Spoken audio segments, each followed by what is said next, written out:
தமிழ் நெஞ்சங்களுக்கு வணக்கம். பல நூற்றாண்டுகளாக நீதிமன்றத்தில் வழக்காடப்பட்ட ஸ்ரீ ராம ஜென்ம பூமி பாபர் மசூதி வழக்கில் கடந்த ஆண்டு நவம்பர் 9 உச்ச நீதிமன்றத்தால் தீர்ப்பு வழங்கியது. சர்ச்சைக்குரிய அந்த இடத்துல ராமர் கோவில் கட்டலாம் என தீர்ப்பளித்தது. இந்த ராம ஜென்ம பூமி கடந்து வந்துள்ள பாதையை பற்றி அதனுடைய தொகுப்பை தான் இந்த காணொளி பதிவில் நாம் பார்க்க இருக்கிறோம். அதுக்கு முன்னாடி நம்ம சேனலை சப்ஸ்கிரைப் பண்ணலைன்னா சப்ஸ்கிரைப் பண்ணி சப்போர்ட் பண்ணுங்க அப்படின்னு கேட்டுக்கிறேன். வாங்க வீடியோக்குள்ளே போகலாம். கடந்த 500 ஆண்டுகளாக போர்கள், போராட்டங்கள், வன்முறைகள், கலவரங்கள், சட்ட போராட்டம் என அனைத்தையும் இந்த ராமர் கோவில் கடந்து வந்திருக்கு. 2000 வருடங்களுக்கு முன்பு ஸ்ரீராமன் பிறந்த அயோத்தியில் மிகப்பெரிய ராமர் கோவிலை விக்ரமாதித்த மன்னன் கட்டியிருக்கிறார். கிபி 1528 முகலாய மன்னனான பாபரின் படைத்தளபதி மீர்பாகி அயோத்தியில் இருந்த ராமர் கோவிலை இடித்து தரை மட்டமாக்கி அந்த ராமர் கோவில் மீதே பாபர் பெயரில் மசூதியை கட்டினான். அன்று முதல் 1853 வரை ராமர் கோவிலை மீட்க பல போர்கள் நடைபெற்று பல்லாயிரக்கணக்கானோர் மாண்டனர். 1611 ஆண்டில் பிரிட்டிஷ் வியாபாரி வில்லியம் பிட்ச் எழுதிய பயணக்குறிப்பில் மசூதியில் இந்துக்கள் ராமனை வழிபட்டனர் என குறிப்பிட்டிருக்காரு. 1853 அவத் ராஜ்யத்தின் மன்னனான நவாப் வினிட்சா இருந்தபோது நிர்மோகி அகராமடத்தின் துறவிகள் ராமர் கோவிலை கைப்பற்ற முயற்சிகள் மேற்கொண்டு கலவரம் ஏற்பட்டு அந்த நேரத்தில் பிரிட்டிஷ் அரசு தலையிட்டு மசூதிக்குள்ள முஸ்லீம்கள் தொழுகை நடத்தவும் மசூதிக்கு வெளிப்புறம், அதாவது மசூதியினுடைய வளாகத்தில் இந்துக்கள் வழிபாடுகள் நடத்தவும் அனுமதிக்கிறாங்க. 1883 மீண்டும் கோவிலை மீட்க முயற்சி நடந்ததும் பிரிட்டிஷ் அரசு மசூதியை சுற்றி வேலி அமைத்து பூட்டிவிட்டாங்க. யாருமே வழிபடக்கூடாது அப்படின்னு. பிரிட்டிஷ் அரசிடமே பைசாநாத் நீதிமன்றத்தில் மகந்த் ரகுபர் தாஸ் என்பவர் ராமர் கோவிலை திறந்து வழிபாடு நடத்துறதுக்கு மனு கொடுத்தார். ஆனால் அதை நீதிமன்றம் நிராகரித்து விட்டது. 1894 டிசம்பர் 22 சர்ச்சைக்குரிய இடத்திற்கு வெளியே ராமர் சீதா சிலைகள் வைக்கப்பட்டு வழிபாடு நடத்தப்பட்டது. அப்போது முஸ்லிம்கள் தாக்கி இந்துக்களுக்கும் முஸ்லிம்களுக்கும் கலவரம் ஏற்பட்டு மீண்டும் ராமர் சீதா சிலையை அகற்றப்பட்டது. 1937 கோரக்பூர் மடத்தின் தலைவர் மகந்திக் விஜயநாத் தலைமையில் ராமர் கோவிலை மீட்க முயற்சிகள் நடக்குது. 1946 இந்து மகாசபையின் அங்கமான அகில பாரதிய ராமாயண மகாசபா மீண்டும் தனது போராட்டங்களை ஆரம்பிக்குது. 1949 அதே சபா ராமசரிதம் பாராயணம் செய்யக்கூடிய போராட்டமும் நடத்தியது. அந்த இடத்துல உள்ள ராமர் சிலையை அகற்ற மத்திய அரசாக இருந்த நேரு உத்தரவிட்டும் அகற்றினால் கலவரம் வரும் அப்படின்னு கூறி பைசாநாத் மாவட்ட கலெக்டர் கே நாயர் மறுத்துவிட்டார். இந்த இடத்துல அவர் ரொம்ப முக்கியமானவராக கருதப்படுறார். 1950 கோரி பைசாநாத் நீதிமன்றத்தில் கோபால் சிம்லா விஸ்ராத் என்பவரும் பரமஹம்ச ராமச்சந்திர தாஸும் ராமர் சிலையை வழிபட அனுமதி கேட்டு தனித்தனியே மனு செய்கிறாங்க. அனுமதி அளித்தாலும் சர்ச்சைக்குரிய மையப்பகுதி பூட்டியே தான் இருந்தது. அப்படின்னா அவங்க அனுமதி அளித்தது மையப்பகுதிக்கு வெளியே இருக்கக்கூடிய ராமர் சீதா சிலையை வழிபட. 1959 ராமர் சிலை உள்ள அந்த இடம் முழுவதும் தங்களுக்கே சொந்தம் என்று நில உரிமை கோரி நிர்மோகரி அகரா வழக்கு தொடர்கிறார். அதை எதிர்த்து 1961 பாபர் மசூதிக்குள் உள்ள ராமர் சீதா சிலையை அகற்ற கோரி சன்னி வகுப்பு வாரியம் வழக்கு தொடர்கிறது. 1978 இந்த வழக்குகளை விசாரிக்கக்கூடிய நீதிமன்றம் தொல்லியல் துறை சார்பில் அயோத்தியில் சர்ச்சைக்குரிய மசூதி கட்டிடங்கள் அருகே அகழாய்வு நடைபெற்றது. அந்த ஆய்வில் மசூதிக்கு அடியில் இந்து கோவில் இருந்ததற்கான ஆதாரங்களும் கிடைத்தன. ஆதாரங்கள் கிடைத்தாலும் முஸ்லிம்கள் கலவரம் ஏற்படுத்துவார்கள் என பயந்த அரசு அமைதியாகவே இருந்தது. 1984 விஸ்வ இந்து பரிஷத் அமைப்பின் தலைவர் அசோக் சிங்கால் ராமர் கோவிலை மீட்க ராம ஜென்ம பூமி மீட்பு இயக்கத்தை துவக்கினார். அதே வருடம் அக்டோபர் 7 பீகாரின் சீதாமர்கியில் இருந்து அயோத்தி நோக்கி ராம ஜென்ம பூமி மீட்பு யாத்திரையை விஸ்வ இந்து பரிஷத் துவக்கியது. ஆனால் அக்டோபர் 31 இந்திரா காந்தி படுகொலையால் இந்த போராட்டம் இடையிலேயே நிறுத்தப்பட்டது. சரியா ஒரு வருடம் கழித்து 1985 அக்டோபர் 31 உடுப்பியில் கூடிய துறவியர் மாநாட்டில் அயோத்தி ராமரை தரிசிக்க மசூதி வளாகத்தை திறக்க கோரியிருக்கு. கோரக்பூர் மடத்தின் தலைவரா மகந்த் அபயத்நாத். இவர் உத்தரப்பிரதேசத்தின் முதல்வர் ஆதித்யநாத்தின் குரு. இவருடைய தலைமையில் போராட்ட குழு அமைக்கப்படுது. அதை கேட்டதும் இங்கே முஸ்லிம்கள் சையத் சஹாபுதீன் தலைமையில் பாபர் மசூதி நடவடிக்கை குழுவை அமைக்கிறாங்க. இப்படி மாறி மாறி குழு அமைத்து போராட்டம் பண்ணினா சரியா வராதுன்னு நினைக்கக்கூடிய 1986 ஜனவரி 25 ராமர் கோவிலை வழிபட விட வேண்டும் அப்படின்னு வழக்கறிஞர் உமேஷ் சந்திரபாண்டே வழக்கு தொடர்கிறார். பைசாநாத் நீதிமன்றமும் வழிபாடு நடத்துறதுக்கு அனுமதி அளிக்கிறது. இது எல்லாமே சர்ச்சைக்குரிய பகுதிக்கு வெளிப்புறம். 1989 நவம்பர் 9 அயோத்தியில் சர்ச்சைக்குரிய வளாகத்துக்கு வெளியே ராம்சிலான் யாஸ் எனப்படக்கூடிய பூமி பூஜை பீகாரை சேர்ந்த இளைஞர் காமேஸ்வரர் சௌபால் அவர் ராமருக்கான அடிக்கல்ல நாட்டுகிறார். இனிமேதான் இந்த ராமர் கோவிலுடைய சர்ச்சை தீவிரமடைய போகுது. 1990 அக்டோபர் 28 விஸ்வ இந்து பரிஷத் ராம பக்தர்களுக்கெல்லாம் தலைமையேற்று அத்வானி குஜராத்தில் இருந்து ரத யாத்திரையை அயோத்தி நோக்கி துவங்குகிறார்.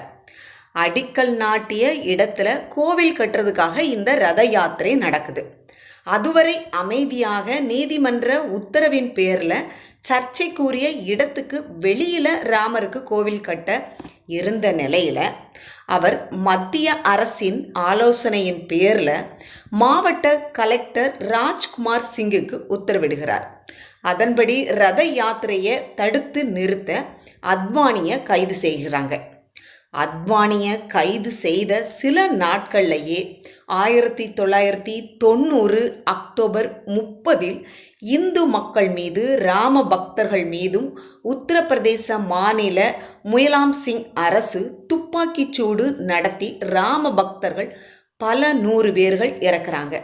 சராயு நதி எங்குமே ராம பக்தர்களுடைய சடலங்கள் இருக்கிறது. என்ன நடந்தாலும் சரி ராமருடைய பூமியை விட்டு தரமாட்டோம் என்று சொல்லக்கூடிய ராமருடைய தீவிரமான பக்தர்கள் 1992 நவம்பரில் ராமருடைய பாதுகையை யாத்திரையாக கொண்டு செல்கிறாங்க. அதே வருடம் டிசம்பர் 6 அயோத்தியில் இருந்த சர்ச்சைக்குரிய இடம் முழுவதுமே ராம பக்தர்களால் தரை மட்டம் ஆக்கப்பட்டது. நரசிம்மராவ் தலைமையிலான மத்திய அரசு விஸ்வ இந்து பரிஷத்தை தடை செய்கிறார்கள்.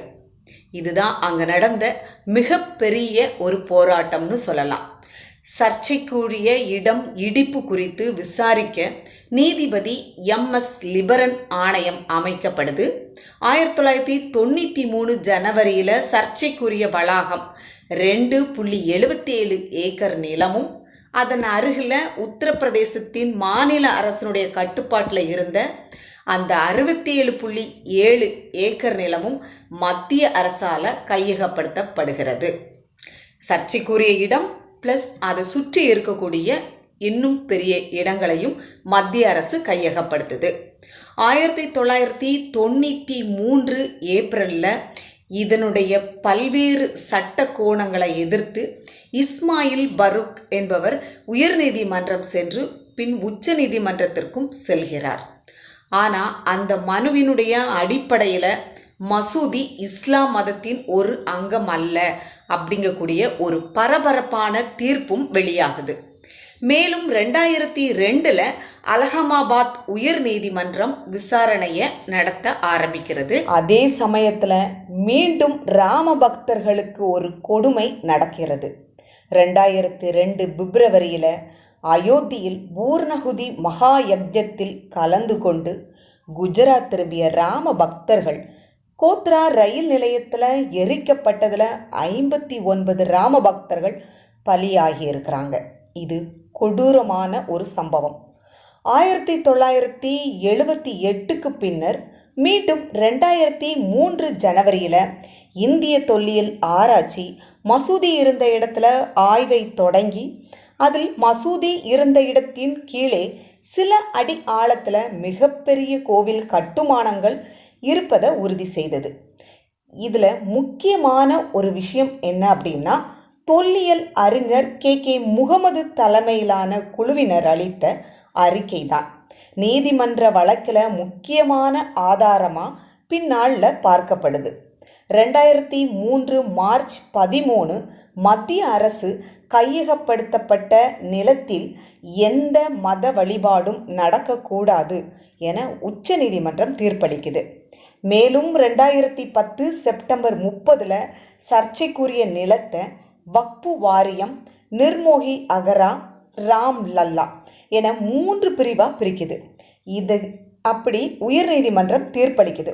இதை எதிர்த்து 3 தரப்பினருமே மேல்முறையீடு செய்கிறாங்க உச்ச நீதிமன்றத்தில். இந்த மேல்முறையீட்டின்படி 2011 செப்டம்பர் 30 அலகாபாத் உயர்நீதிமன்றம் வழங்கிய தீர்ப்பை உச்ச நீதிமன்றம் நிறுத்தி வைக்க உத்தரவிடுது. 2019 ஜனவரியில் உச்ச நீதிமன்றம் தலைமை நீதிபதி ரஞ்சன் கோகோய் தலைமையில் 5 நீதிபதிகள் கொண்ட குழு விசாரணையை துவங்குகிறார்கள். 2019 மார்ச் 4 முதல் ஏப்ரல் 14 வரை விஸ்வ இந்து பரிஷத் அமைப்பினுடைய தீர்ப்பு சாதகமாக வேண்டும் என பிரார்த்தித்து ராமேஸ்வரத்திலிருந்து அயோத்தி நோக்கி ராம் ராஜ்ய யாத்திரையும் நடத்தப்படுது. 2019 மார்ச்சில் முன்னாள் நீதிபதி FM கலிஃபுல்லா, வாழும் கலை அமைப்பினர் நிறுவனர் ஸ்ரீ ரவிசங்கர், மூத்த வழக்குரைஞர் ஸ்ரீராம் பஞ்சு ஆகியோர் அடங்கிய சமரச குழுவை அமைத்தது உச்சநீதிமன்றம். இவர்கள் 2019 ஆகஸ்ட் 2 சமரச முயற்சி வெற்றி பெறவில்லை என அறிக்கையும் சமர்ப்பிக்கின்றனர். அயோத்தி நில உரிமை வழக்கு தினசரி விசாரணை நடக்கணும் அப்படின்னு ஆரம்பிக்கிறது உச்சநீதிமன்றம். ராம ஜென்ம பூமி சார்பில் மூத்த வழக்கறிஞர் கே பரசுராமன் வழக்காடுகிறார். 40 நாட்கள் தொடர்ந்து வழக்கின் தீர்ப்பு 2019 நவம்பர் 9 அன்று உச்ச நீதிமன்றத்தால் வழங்கப்படுது. சர்ச்சைக்குரியதாக குறிப்பிட்ட 2.77 ஏக்கர் நிலமும் ராம ஜென்ம பூமிக்கும் அந்த இடத்தில் ராமர் கோவில் அமைக்க அறக்கட்டளை ஏற்படுத்தி கோவில் கட்டவும் மத்திய அரசுக்கு ஆணையிடுகிறது. அது மட்டும் இல்லாமல் முஸ்லிம் மசூதி கட்டுறதுக்கு தனியாக 5 ஏக்கர் நிலமும் அரசு அளிக்க வேண்டும் என்று மத்திய அரசுக்கு உச்ச நீதிமன்றம் தீர்ப்பளிக்குது. உச்ச நீதிமன்றத்தின் தீர்ப்பின்படி 2020 பிப்ரவரி 5 அயோத்தியில் ராமர் கோவில் அமைக்கிறதுக்காக மகந்த் நிருத்திய கோபால் தாஸ் தலைமையில் 15 உறுப்பினர்களை கொண்டு ஸ்ரீராம் ஜென்ம பூமி தீர்த்த ஹேத்ரா அறக்கட்டளையை அமைக்கிறது. ஏற்கனவே மத்திய அரசு கையகப்படுத்திய 67 ஏக்கர் நிலத்தையும் கோவில் கட்டுறதுக்கு கொடுக்கிறது. மத்திய அரசு மக்களவையில் இந்த அறிவிப்பை வெளியிடுது. 2020 ஆகஸ்ட் 5 ராம ஜென்ம பூமி பூஜையில் பிரதமர் நரேந்திர மோடி அடிக்கல் நாட்டுகிறார். பல தொடர் போராட்டங்களின் வெற்றியாக வருகிற ஜனவரி 22 குடமுழுக்கு விழாவும் வரப்போகுது. ராமருக்கு அவரது சொந்த நாட்டில் கோவில் கட்ட நீதி வழங்குவதில் பல தலைமுறை இந்துக்களினுடைய நீண்டகால போராட்டமும் பல இந்து சமய தலைவர்களின் இடைவிடாத முயற்சி, அவர்களின் தியாகங்கள், பலருக்கான கனவுகள் நினைவாகிவிட்டது. இந்த விழா 500 வருட கால போராட்டத்தின் முடிவு விழா அப்படின்னு சொல்கிறத விட வெற்றி விழா அப்படின்னு தான் சொல்லணும். இதை அனைத்து இந்து சமுதாய மக்களும் கொண்டாடுகின்றார்கள். இந்த வீடியோ பிடிச்சிருந்தது அப்படின்னா லைக் பண்ணுங்கள், ஷேர் பண்ணுங்கள், மறக்காமல் நம்ம சேனலை சப்ஸ்கிரைப் பண்ணி சப்போர்ட் பண்ணுங்கள். இது மாதிரியான தொடர்ந்து வீடியோ பதிவுகள் நம்ம சேனலில் ஒளிபரப்பப்படும் அப்படின்னு தெரிவித்துக்கிறேன். நன்றி. சிவாய நம.